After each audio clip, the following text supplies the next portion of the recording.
From Los Angeles, next, Rethinking Heroes.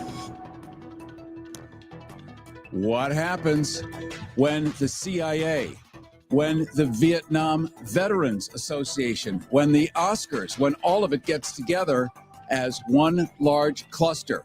We're going to go deep into everything today. Rethinking Heroes with Carrie Harrison. I've spent a decade taking a bite out of conspiracy theories, unraveling urban legends, and grappling with worldwide top secret issues. I've even racked up some of their awards. Wow, I mean, first of all, what a question. Journalism is about telling the truth, all while ferreting out the bottom line. I'm a Harrison Hellraiser. Uh-oh, with me, Carrie Harrison, as your guide. Rethinking Heroes with Carrie Harrison. On January 20th, 1968, in the shadow of a river, deep within the demilitarized zone, an unfolding story of valor and sacrifice began. Leading a reconnaissance force, a young Marine in Vietnam found himself and his squad in a dire confrontation with the formidable Viet Cong forces, who were laying siege to the village below. Amidst the chaos, the Marine, while attempting to bridge the divide and aid the suffering South Vietnamese unit, that Marine came under a hail of enemy fire. In the span of heartbeats, his world was changed forever. He was initially struck in the foot, a severe injury that tore away part of his heel. Then the onslaught continued, with a second shot piercing his shoulder, collapsing his lung, and severing his spinal cord. He found himself abandoned by many, but not by all. You see, a fellow Marine braved the storm of bullets, sacrificing his own life in the endeavor to rescue this Marine. It was in this moment of profound brotherhood and heroism that Ron Kovic's journey to safety began. Ron was carried through a gauntlet of enemy fire, only to be followed by a harrowing week in intensive care in Da Nang. The experience left him paralyzed from the chest down, a stark remembrance of the sacrifices laid upon the battlefield. And for Ron's extraordinary heroism in battle, he was awarded the Bronze Star with Combat V and the Purple Heart, emblems of courage and the price of freedom. His best-selling 1976 memoir, Born on the 4th of July, was adapted into an Oscar-winning film starring Tom Cruise as Ron Kovic. And today, Ron is considered one of America's greatest leading advocates for veterans and voices for peace. And he's just completed his Vietnam trilogy with A Dangerous Country, an American Elegy, which contains Kovic's never-before-revealed Vietnam diary. Starting as a patriotic young soldier with a strong moral and religious conscience, later then a political awakening while confined to a wheelchair following his horrific injuries. On the brink of suicide, Ron Kovic experienced a powerful epiphany that gave him a reason and purpose to live, a renewed faith, and a strength to carry on, an inspirational story of a survivor finding a way to rise above his depression and despair, forgiving his enemies and himself, and growing deeply committed to a new life. Ron Kovic, I want to welcome you. Thank you. It's an honor to be with you today, and I'm sure we're going to have a great time. We are, and I appreciate not only your heroism, but the fact that you have, as many of us do, turned into a different person. The one we started with gets upgraded, goes from coach to business class, and you have touched tens of millions of people who will never meet you, but they know you already, though you may not know them. Let's go back to when you first heard about the Vietnam War and you knew you were going to get drafted and would be going. What emotions did you experience then? Okay, first of all, I was never drafted. I volunteered for the Marine Corps. I'd grown up during the 50s, John Wayne and Audie Murphy's To Hell and Back. And I remember being inspired by John F. Kennedy's inaugural speech, ask not what your country can do for you, but what you can do for your country. So I volunteered. My uncle had been a Marine. Both of my uncles had been Marines in World War II in Korea, and I couldn't wait to join the Marine Corps. So it was not a draft. I was very motivated. I wanted to serve my country. I was born on the 4th of July, and actually, I couldn't wait to join the Marine Corps. I had no idea what it was going to be like, what it was going to be like, but nonetheless, I joined wanting to serve my country as President Kennedy had asked us to do. And so you did that. And then, of course, you were in the war, which was completely different from anybody's worst imagination. You suffered injuries, returned home, and then your perspective on a war changed. War period. Yeah, it didn't happen overnight, but it was a slow evolution. I mean, I was initially when I was wounded, I was in the intensive care ward in Da Nang, Vietnam. From there, I went to Yokosuka Naval Hospital in Japan. I spent about a week or two there, and I realized the doctor said I would be paralyzed from my mid-chest down for the rest of my life. Actually, at that moment, I felt grateful that I had survived, that I was alive. That day that I was wounded, I was leading my squad. There were about 11 other men. It was not just me that day, but others who went with me that day. And when I went to Japan, eventually I spent about 2 weeks in the intensive care ward in Japan. I went back to the United States to the St. Albans Naval Hospital on Long Island with other combat Marines, wounded combat Marines, and I was in that particular hospital for about a month. And eventually I was sent to the Bronx Veterans Hospital in Bronx, New York. I was able to see my parents for the first time. And I stayed in that hospital. I wrote about that hospital in Born on the 4th of July, as well as Oliver Stone depicted in the movie Born on the 4th of July. It was overcrowded conditions, rats on the ward. It was not the best environment for a wounded veteran to come home to, but I tried my best. I did my best, and it was difficult at first. But once again, initially, I was grateful to still be alive and to have survived that day. It was a difficult day for me to be dragged off that field, but I was able to come home, and I was determined to make a life of it. And now, Ron Kovic, you have completed your trilogy, your Vietnam trilogy, and you have revealed a diary that none of us really knew you had, that talks about what most of us live, upright human mammals deal with, which is guilt and shame about virtually everything in the world.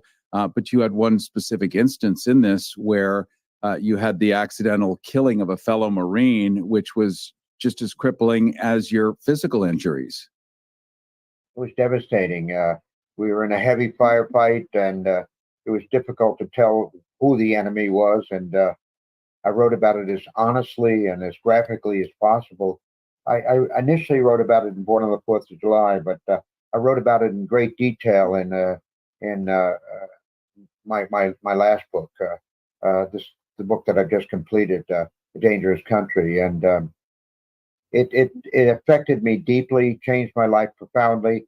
Not only was I paralyzed from my mid-chest down, but I had taken the life of another man, an American, one of my own men, and it was very difficult to live with. I remember writing in A Dangerous Country that I went back to my tent or my hooch that night, and I sat with the rain pouring down on the corrugated roof of our hut, and I thought of killing myself. I remember pointing the M14 rifle between my eyes and came very close to pulling the trigger or pushing the trigger with my toe. And at the last minute, I decided I wanted to live, and I've been thankful for that ever since. Let's talk for a little bit about epiphanies, because a lot of people feel so hopeless and they don't see the light at the end of the tunnel. And, you know, your story is, should we say, technicolor compared to a lot of people's charcoal or watercolor version.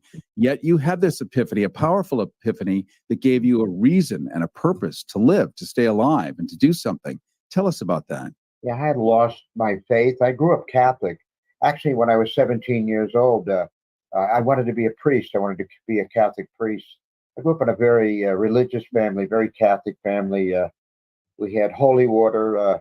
Just as you came into the house, in my house in Massapequa, Long Island, you would always dip your hand in the holy water and make the sign of the cross. So my mother and my father were very committed to their faith. And as you see in the diary, if you read the diary, the part one of the book, I believe very strongly. But as is in many wars, World War I, World War II, the cataclysm of the war, the shock of being in a war, and also added to that being wounded.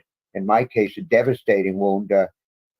there was a shattering of my faith, not only my faith in God, my faith in my country, but there's a line in the book, after the war, there was no God, and for him, there was no country anymore. That's how I felt. I felt I had lost all of my values, and not just myself, but I think many young men, soldiers, Marines, who come back from these conflicts, not just Americans, but whether it be in Ukraine or anywhere where wars go on, you're never quite the same. Your value system, your faith, it often is shattered, and you have to rebuild. You have to find it again. I was very lost for a long time, and eventually I began to find that faith, not by going back to the Catholic Church, not going back to any church in particular, but there were some really dark times in my rehabilitation, in my attempt to come home from the war.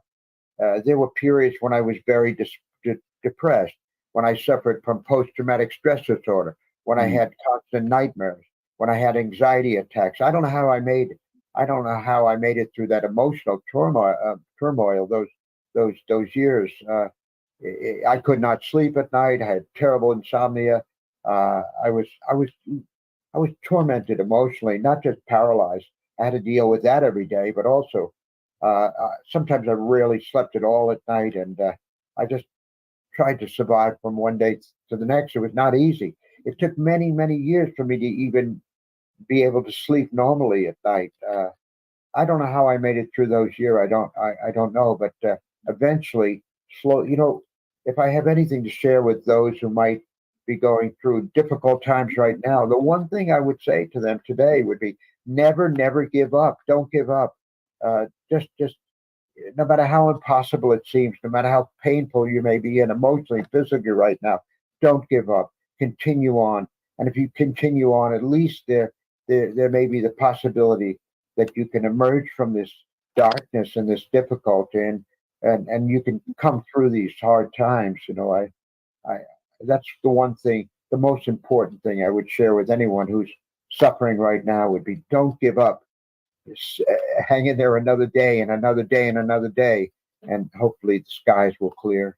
It sounds, Ron Kovic, like you're talking about having a purpose-driven life, which is something that you really recreated for yourself in such a standout way that it ends up being portrayed by Tom Cruise. There's all these awards given. You've written 3 books now, and it really changed the face of how we look at war.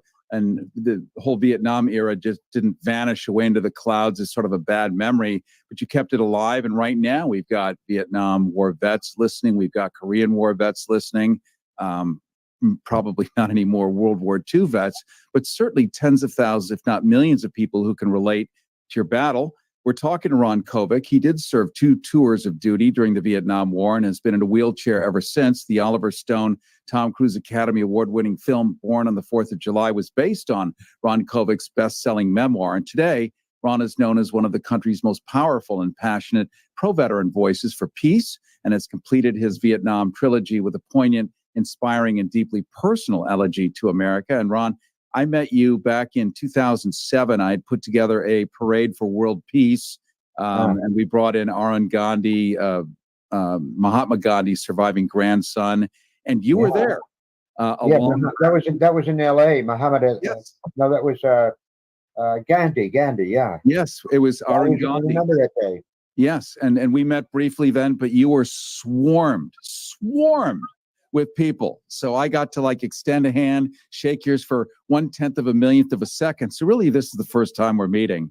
And I'm thrilled that you finished this trilogy and that you're talking honestly and bravely, because it really helps people when they don't feel alone. And feeling alone is the worst part of it all, isn't it? No, you've got to try to trust. You've got to try to believe. There's a world out there, and there are people who do care. And I don't think I would have made it without the friends and the people who came along, like angels, in the night. They came when I needed them most. A phone call to a friend when I was about to give up. It's amazing how small things like that can change your life, can move you away from wanting to give up to maybe living another day or giving it another chance. I can't emphasize enough the importance to not give up. I committed my life to finding an alternative to war, uh, and an alternative to finding other ways to solve our problems through diplomatic means, through seeking common ground, just respecting each other as human beings. And I think it's so important, especially, in the times we're living right now, where war continues to go on, whether it be in the Gaza, in Israel, or whether it be in the Ukraine with the Russians or whatever. We're all human beings, and we've got to find to live together. We've got to, my country, America, we've got to learn to heal from this war and come together. And if I represent anything, let me represent peace and nonviolence. Let my life and my journey and my struggle, my journey and struggle to represent peace and nonviolence and an alternative to this type of behavior, to pulling the trigger, to dropping the bombs, to trying with all we can to imagine a better world. I think I'd rather have my life stand for that than anything that I can think of. Nonviolence and an alternative to war. I would have probably wanted to try something like that, but in the end, I decided to write books. I decided to write because I'd always loved to write ever since I was in high school, whether I was writing poetry in study hall or I always seemed to have a way with words. My mother came from an Irish Catholic family and my father Yugoslavian, but I don't know. I wanted to go back to something quiet, peaceful, where I at least where I was not fighting another war or fighting against another human being. Well, at least you're a good writer. Otherwise, you probably wouldn't be here today. So just so you know, you're that good. Let's talk for just a second about your inspiring other veterans or just regular people to have some hope. And they may not know, well, I just don't see any. So how do I have something I don't see? You had to create hope when you were sitting there in a vacuum. Can you sort of walk us through how somebody might do that? Well, I mean, even in the darkness, you have to step forward. And sometimes, I mean, you have to have a certain faith that there is light, light at the end of the tunnel, as they say, and that there will be a better day. You just have to keep moving forward and not give up. Again, I go back to that again, not to give up. Don't give up. I think of, I guess it was Winston Churchill during World War II. Never, never, never give up. The British never giving up when all the odds seemed against them. I don't know why. There were times when I came very close to giving up. When I came very close to saying that I've had enough of this, but the one thing that kept me going was I was curious. I had an imagination. I always had an imagination as a kid, as a boy. And I remember in the early years when I was in Massapequa, and I just gotten out of the Bronx VA hospital, and it was difficult coming home, going back to the room I'd grown up in as a boy, and all of a sudden my body was gone, and I was waking up every morning and suddenly realizing that I no longer had anything from my mid-chest down. I would wake up in the morning and it would be a sudden awareness that, I had just really lost a lot of myself. And it was hard at first. And I remember when I would get up in the mornings, I would drag myself into that wheelchair. And first thing I'd do is I'd go over to the bathroom bowl. I'd stick my finger down my throat and make myself throw up, retch, because I had this terrible anxiety inside of me. I wanted to scream every morning that I woke up. I would wake up frightened, and I would wake up with this terrible anxiety. And not just myself, but so many other young men and women who come back from these conflicts, those especially who experience the intensity of combat.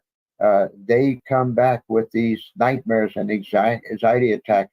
You cannot come back from this intense experience and be just the person that left, the young man who once grew up in that room. No, you're profoundly changed forever. So to just continue on to push forward and to I remember thinking to myself in my room, if I don't give up right now, if I just hang in there, if I just maybe wait another month, another week, another month, another year, perhaps there'll be a turning point somewhere out there where things will get better and things will not always be as bad and as dark and as depressing and as difficult and as frustrating as they seem to be at this particular moment.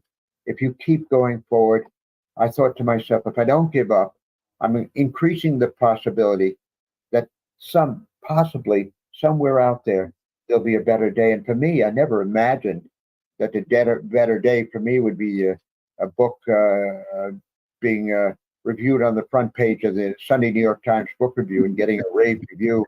I would have never imagined that a movie star would play my life story, Tom Cruise. And if you get to pick one, that would be the right one to pick. Well, Tom was great to work with, and I was honored. And it's, sometimes I think, Carrie, it's like a dream that maybe I'm still in that dream. I don't know, but it's quite a dream. And it's an American dream. It certainly is. I think I'm very grateful. I feel very humbled by what happened to me. I wish it could happen to every veteran who came home from war. But I don't know. I felt so devastated at first, so overwhelmed by physically, emotionally, by what happened to me. And I am so grateful to be alive. I'm so thankful for every day. Life is so precious to me.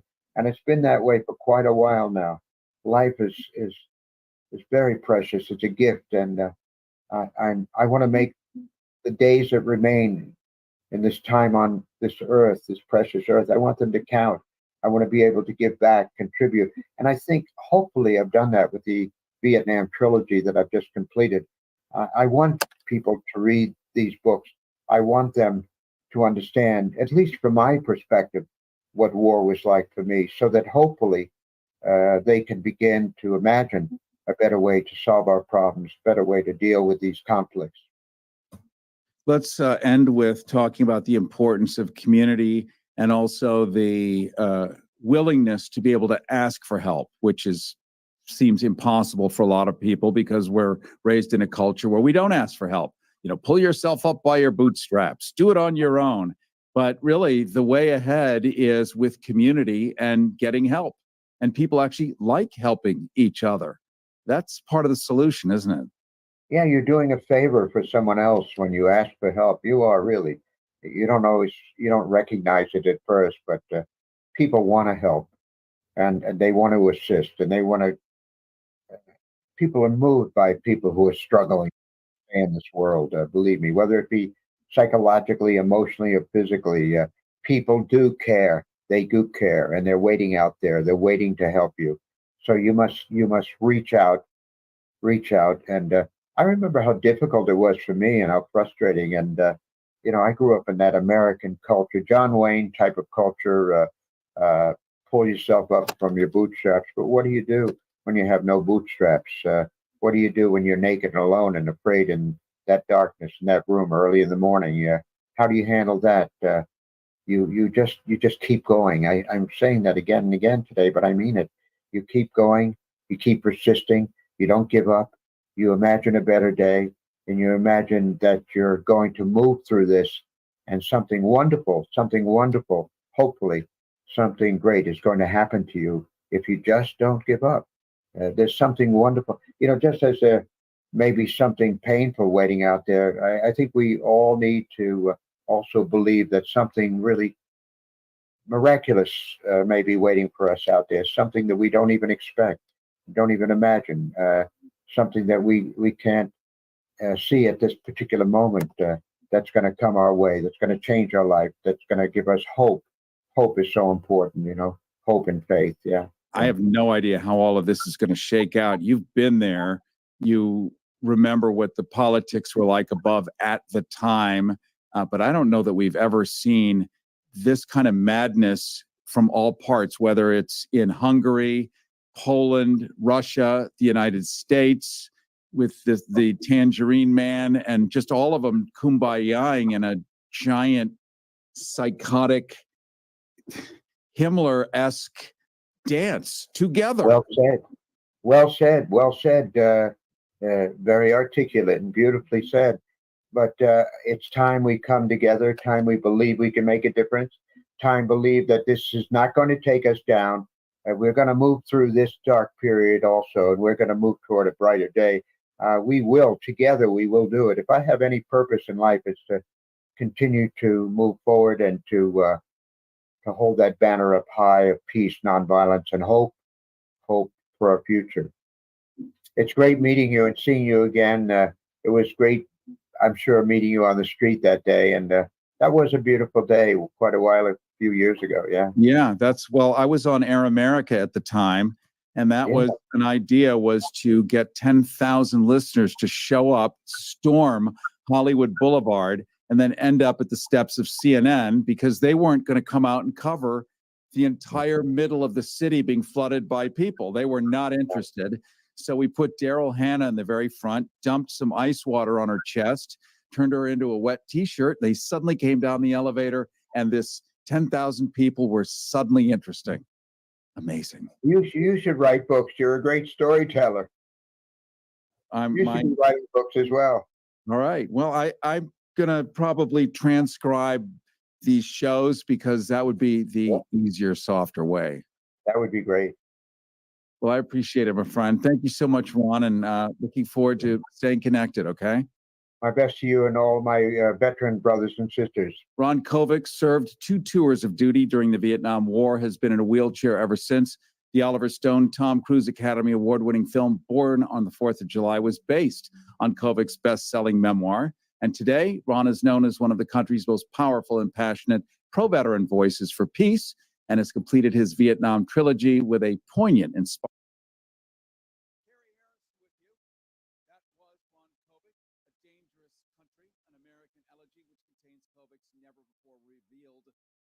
Carrie Harrison with you. Sorry about that little pause in audio there.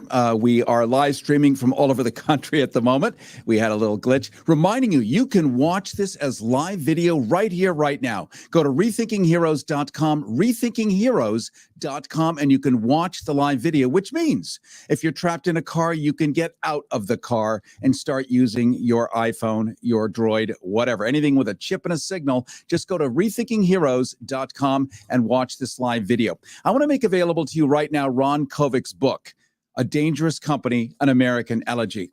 For a $100 donation to KPFK, you get this book. It is the ultimate war diary from the trenches, which, as you heard from Ron Kovic himself, it's all about hope. How he found hope being a paraplegic in a wheelchair for 30, 40 years, and still finds light at the end of the tunnel, a reason to live, a reason to fight, and hope despite all the madness going on. You need to get this book. You need to have that sense of hope, especially when it comes from somebody who knows what they're talking about. An inspirational story of a survivor finding a way to rise above his depression, his despair, forgiving his enemies, accidental killing of one of his fellow soldiers and himself, and growing deeply committed to this new life. It's $100 and it's autographed by Ron Kovic himself, the final of his trilogy. Plus, you get to be in our live virtual studio audience of an upcoming Friday Rethinking Heroes. It's a $100 donation at 818-985-5735, 818-985-5735. That's 818-985-KPFK, 818-985-KPFK. $100 donation. Think about that. That money will last in perpetuity, because you will have a book that you can pass on and on. You can share with others. It will continue to send the message, a message that we don't get to hear often from people in the military anymore, because, well, it's hard to access them in a way where it's not the same old people on CNN saying why we have to bomb, why we have to blow stuff up. Here you get a guy who's been on the receiving end of that, who's telling you there are better and other ways, which we all know about. The people of Earth, 8 billion of us, if we had a chance to vote in one afternoon in a common global plebiscite, thumbs up, thumbs down, war or peace, it would be peace. It always has been.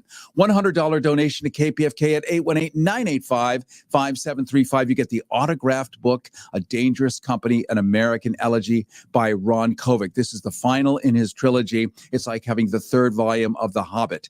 818-985-KPFK, 818-985-KPFK, a $100 donation. Plus, you get to be in our live virtual studio audience of a upcoming Friday Rethinking Heroes. And if you want to make it 150, you're going to get the next book, which is going to really be your Machiavellian manual. You're going to get 2 of them, and let's just jump right on into it. Here we go. Listen while it's still legal. Rethinking Heroes with Carrie Harrison. RethinkingHeroes.com. Okay.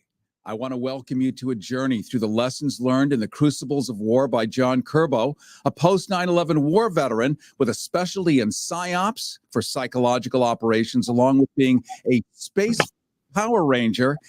That's for real, not like a cartoon. They really are real ones, and the DOD. But not all spooks are like what you see in movies and TV. Many of them are willing to share their training and their insights, and each of us can feel empowered in our own worlds. Our battlegrounds abroad have taught us vital strategies in counterinsurgents and counter-extremism and information warfare. And our own Supreme Court, SCOTUS, or as I like to pronounce it now, SCROTUS, because of its low-hanging morality, that Supreme Court has ruled that every president has the right to one free insurrection. I guess you have to be a sitting president to be allowed that, not the one that may be coming up next or may have been in the past. My ancestors are puking in their dust as we speak out. But what does this mean in a country in which grown men dress as elk and storm the Capitol building? It's like kindergartners with assault weapons. Actually, not too impossible since frozen embryos are now functioning humans in Alabama, which means they probably have Second Amendment rights too. I can't help being snide. I'm so sorry. If you want to watch this and enjoy what it looks like, go to RethinkingHeroes.com, where we are live streaming all the video of these shows right here, right now. But let's apply these lessons on our home turf, shall we? Let's address the urgent challenges of domestic extremism. John Curbo is a former CIA PSYOPS counterintelligence officer. We're now going to learn about the secret web of information warfare and propaganda and how the tactics of psychological warfare are designed to manipulate our perceptions and psychological vulnerabilities, plus insights from the front line on combating the rise of militant ideologies and his view for a path towards peace by understanding and resolving the root causes of discontent.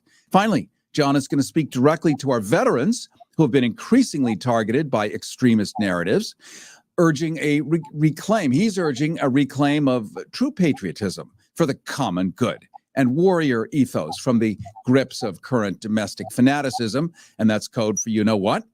John Curbo's voice is a call to unity and fortifying our defense against radicalization to build bridges of understanding in a nation too often divided. With us, John Curbo, specialist in information warfare and counterinsurgency, having served in Iraq via the U.S. Army and Afghanistan via the DOD. His deep training in what is known as human terrain analysis in Afghanistan is committed to helping our veterans find meaningful pathways to continue to serve here at home, adapting their skills in the much needed ways we all need. John Curbo, welcome to Rethinking Heroes. Thanks, Carrie. And I appreciate that you took my Space Force Power Ranger joke seriously. I was obviously kidding. I was never CIA, never a counterintelligence officer, but the rest of that should be accurate. But yeah. Well, go ahead and clear that up because I just took what you wrote, joke or not. So let's let the audience sit on it. That'll help. Yeah, no. So the Space Force is newly created. I recently worked with them in Germany a little bit.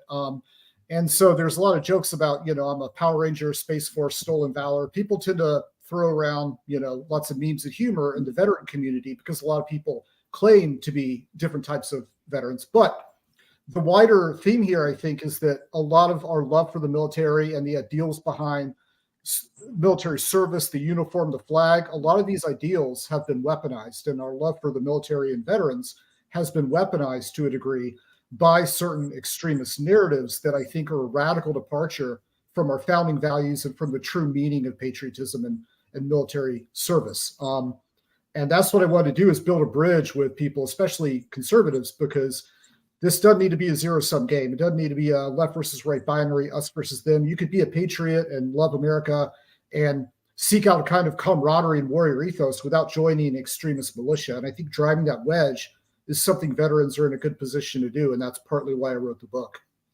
Well, I thank you for that. And being in the center, as I am, also my job makes me an independent.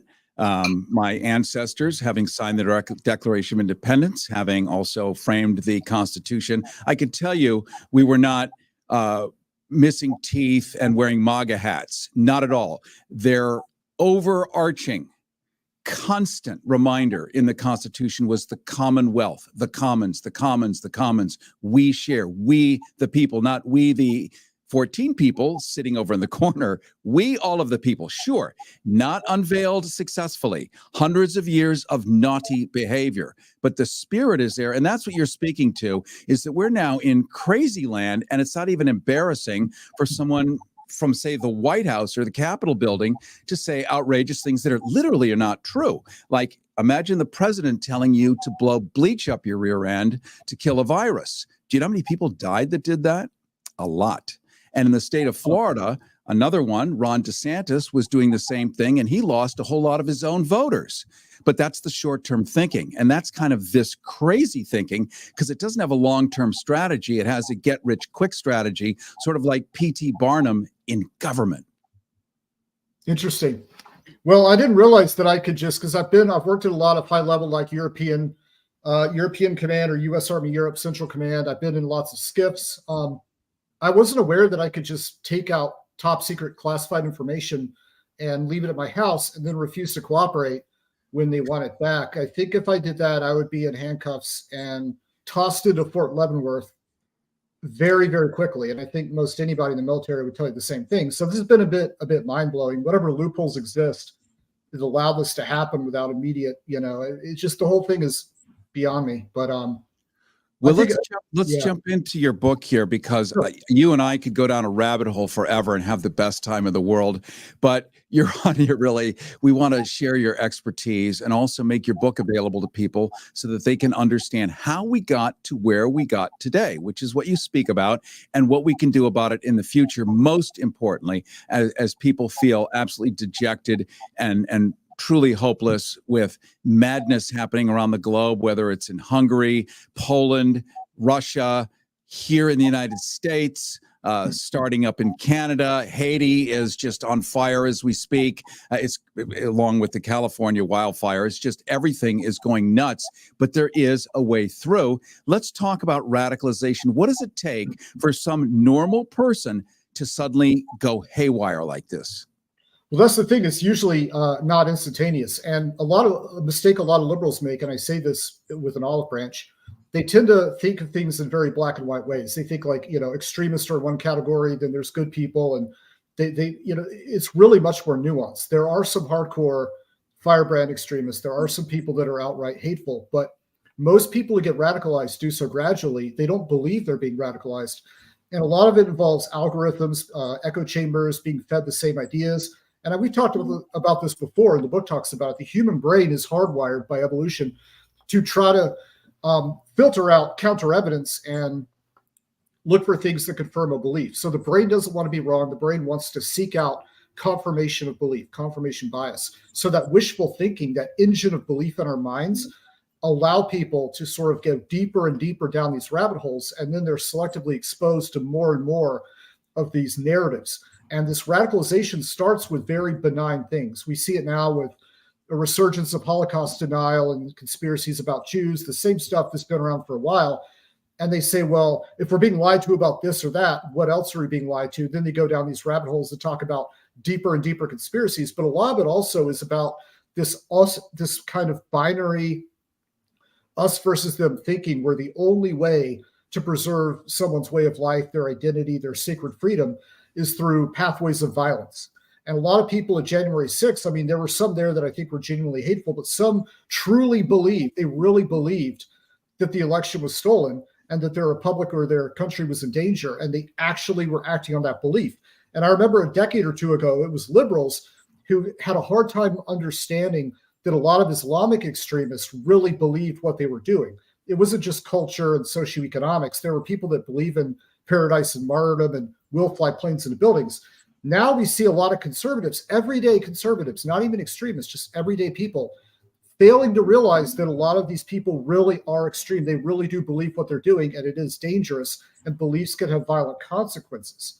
And we need to, as patriots, as people who love the principles this country was founded on, we need to think outside the left-right divide and try to create kind of a backstop or a barrier, a buffer against this, and speak out, and do so by finding shared moral terrain. And I think that's something veterans can help us do.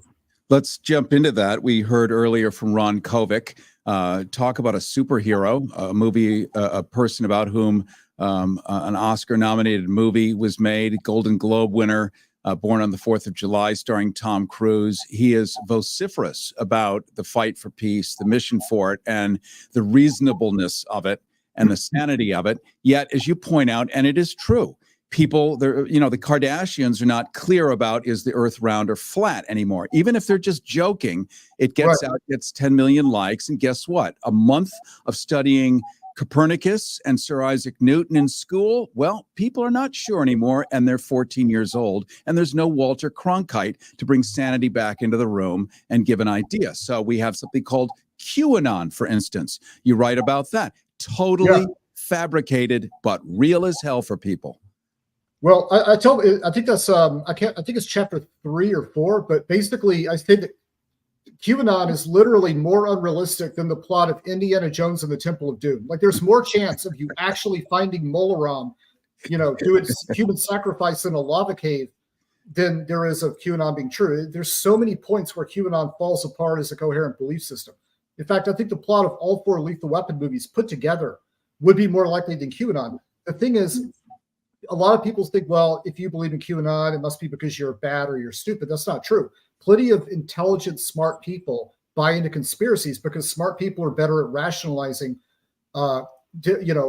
beliefs and false beliefs often than other people, because they're better at doing the mental gymnastics. Their brain's better at fishing for that evidence that confirms their beliefs. So the thing is, most people who follow QAnon, they're not malicious. They don't actually believe the full. It's like Scientology. There's layers to it.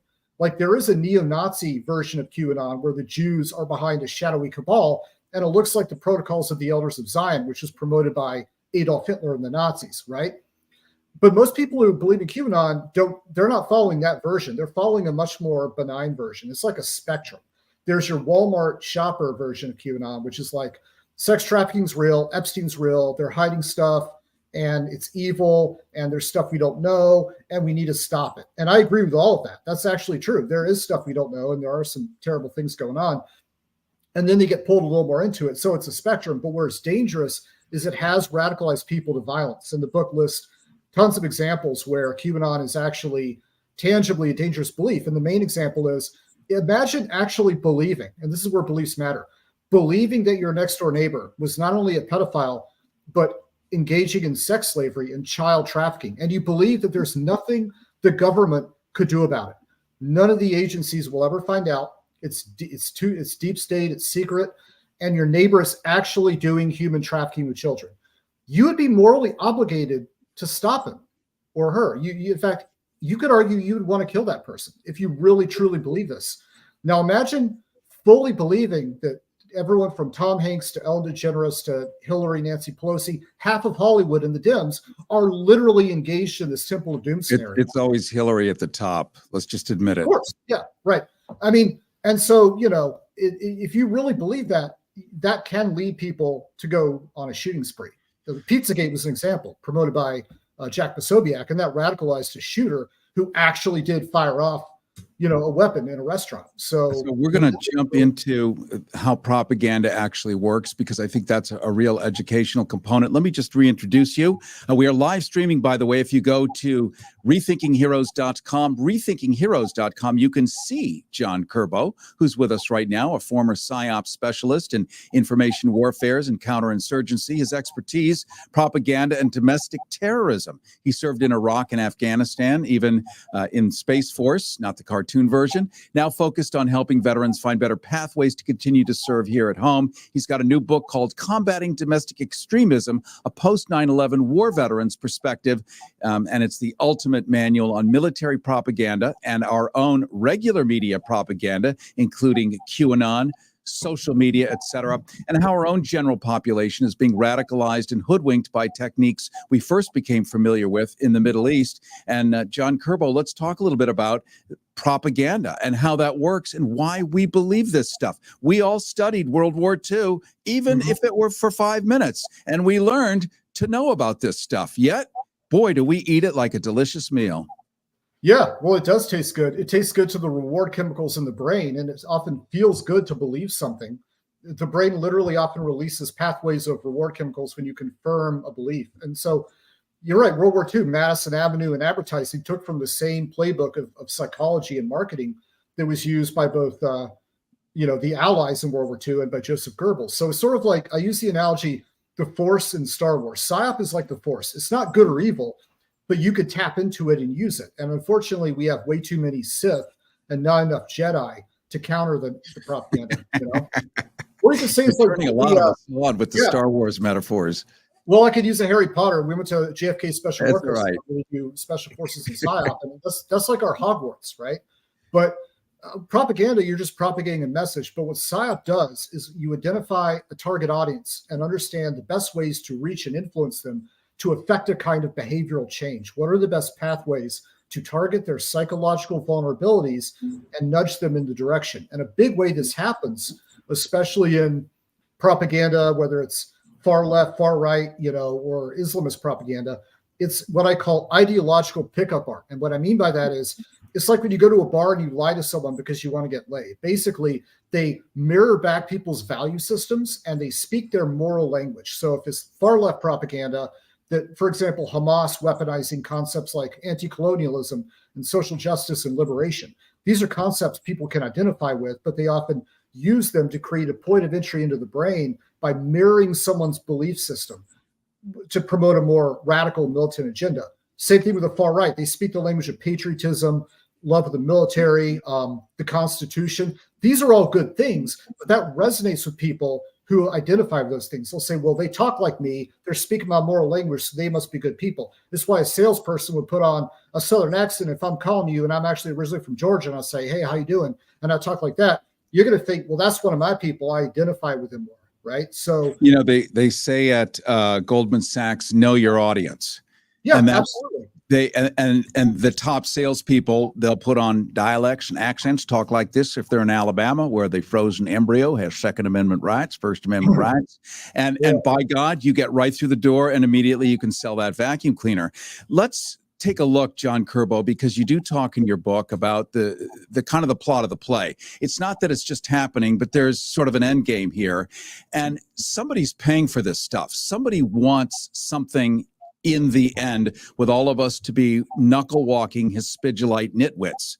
Like there's a payoff to that. It just doesn't happen. Okay, look at that. Look at the people under Mr. Ringling's big top going for the bearded lady. There's a reason they want us to go for the bearded lady. Talk about that a little bit. Well, okay, this is a big thing. So I'd say the most popular or the most well-known voice talking about this right now would be Andrew Tate. When he talks about the deep state or he talks about the matrix, they're influencing us, right? And people talk about this from different angles. So Andrew Tate is not the first one to talk about this. People back in the 60s, the New Left movement, the One-Dimensional Man by Herbert Marcuse, talking about how we're kept in this sort of world of propaganda. They shape our opinions. They nudge us in different directions. So people have been talking about this for ages. Do I think there's a central string-pulling organization or a centralized plot that we're in an actual matrix in that way? No, I don't. I'm not saying it's impossible. I just don't see enough evidence for that. What we do see is different sources of influence. So, you have corporate propaganda, you have special interests, you have people that want to persuade us to accept the status quo in healthcare with, unlivable wages. It's not all coming from a single Palpatine puppet master in the Death Star, but I think it is. They're using the same playbook, and but at the same time, you do have some more organized, systematic campaigns coming from abroad, most notably from Russia.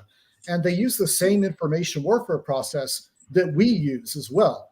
It's just they're doing it for different reasons. And the thing is, when someone's in the troll factory in Siberia, you have some drunk Russians on vodka that are spitting out memes to, pretend to be a veteran's mom, white conservative lady talking to people in Idaho, and then a fake Black Lives Matter account, and a fake, Islamist account, a fake neo-Nazi account. Like, these are all run by a lot of the same people. These people are usually not the high-level planners. What the high-level planners do is they identify the objective, like undermine the NATO alliance, promote ethno-nationalist movements and separatist movements to break apart Europe and weaken it. Divide and conquer based on COVID. Even during the, I think it was the 80s, the idea that the AIDS virus was designed to kill people of color. Can you guess which country was pushing that? It starts with an R and rhymes with Prussia. So I'll give you a hint.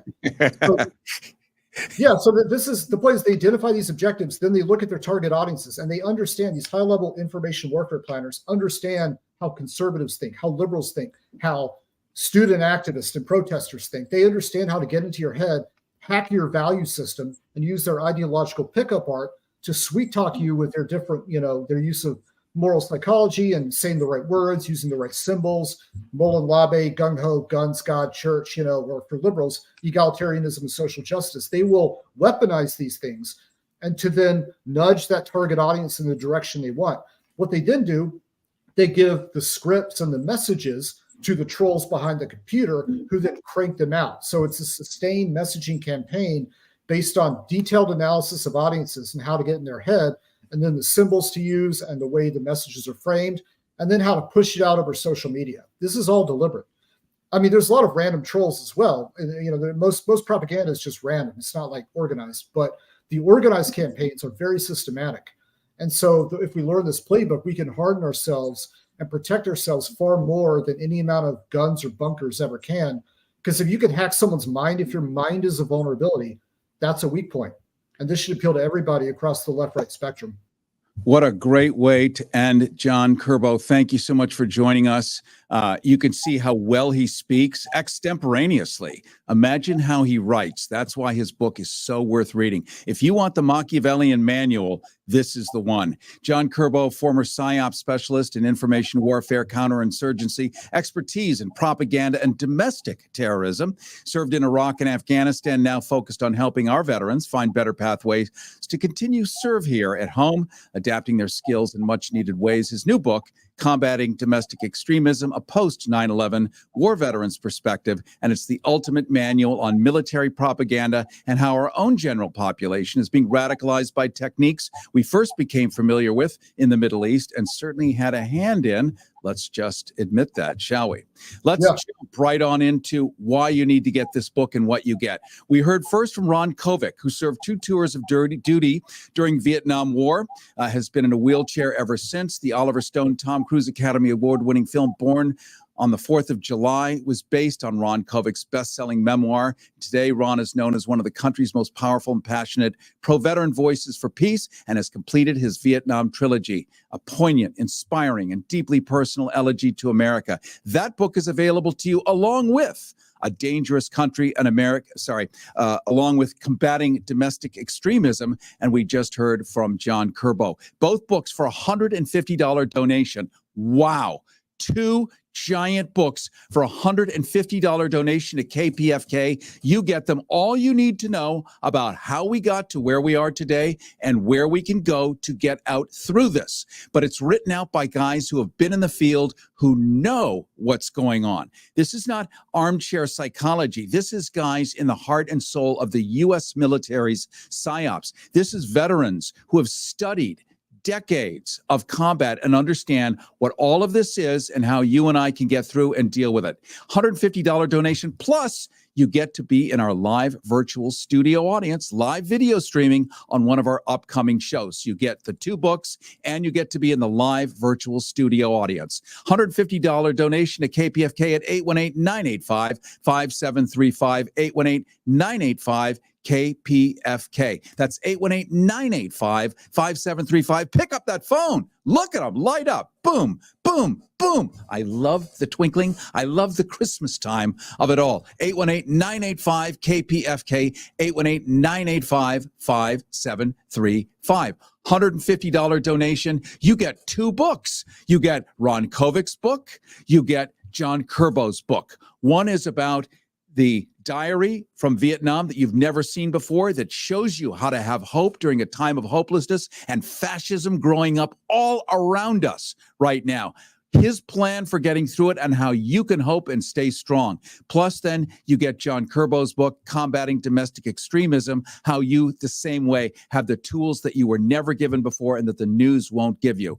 $150 donation to KPFK, 818-985-5735, 818-985-KPFK. Did I happen to say 818-985-KPFK, 818-985-5735. And of course, you get to be part of the live virtual studio audience in our live streams every Friday. You can go to rethinkingheroes.com and watch the live video. You could see the guests, see the books, see everything. You get to be in that live virtual audience, which includes Q&A.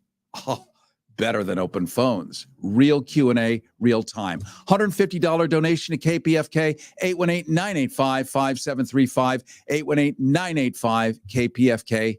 Carrie Harrison with you, and I look forward to seeing you next week. We are in complete control. We are Rethinking Heroes with Carrie Harrison. RethinkingHeroes.com.